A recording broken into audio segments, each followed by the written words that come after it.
CBS News political director Fin Gómez is at the Fiserv Forum in Milwaukee covering the convention for us. Fin, first, any reaction so far to the classified documents dismissal?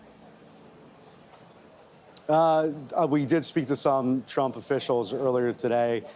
They really said that deflected and said that we should speak to their legal team, which we have reached out to. But so far, aside from what the former president had put on Truth Social, speaking about the charges, there's a sense of jubilation, if you will, from the delegates that I've spoken to here in Milwaukee, not only about the case being dismissed. Of course, this is a very pro-Trump faction, Lindsay, as you might well expect.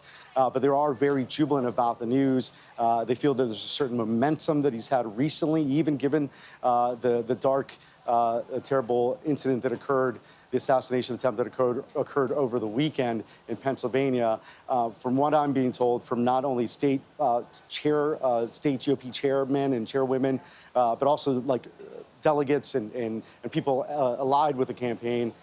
They feel that there's been the page has turned, that we're in a new chapter of this race, and the former president and soon to be nominee of the party, then we expect that to happen today. They feel that he will, and he's on pace to beating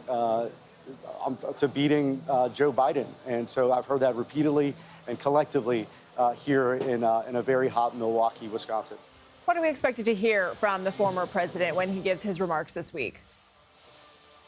That's a great question. I did speak to a senior Trump advisor just a little while ago who said that there is a sense that they were going to focus, the former president was going to focus on Biden policies. It was going to be more of really a contrast mode between himself and President Biden. But because of the events in Butler, Pennsylvania, it's now changed, both in tenor and content, and it will be more about unifying and unity, not only with the Republican Party here, but also across the country. So that is the information and guidance that we've been receiving from the campaign. What can you tell us about Veep Watch?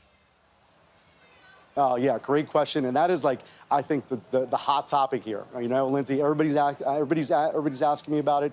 Everyone's talking about it.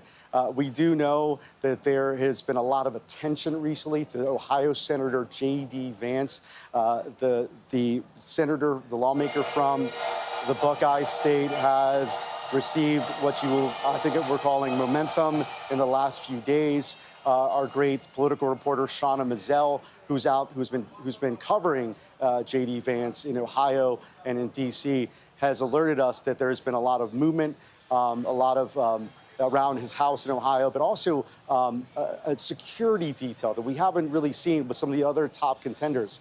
We saw some official-looking vehicles, and we do know that he is just landing here in Ohio. And the sense that we get is that he could be the announcement, and it is. We did confirm that it will happen today. We do expect the nominating call to happen later. This nominating roll call to happen later this afternoon when the session gets underway. But that's a big question today. Fin Gómez, thank you.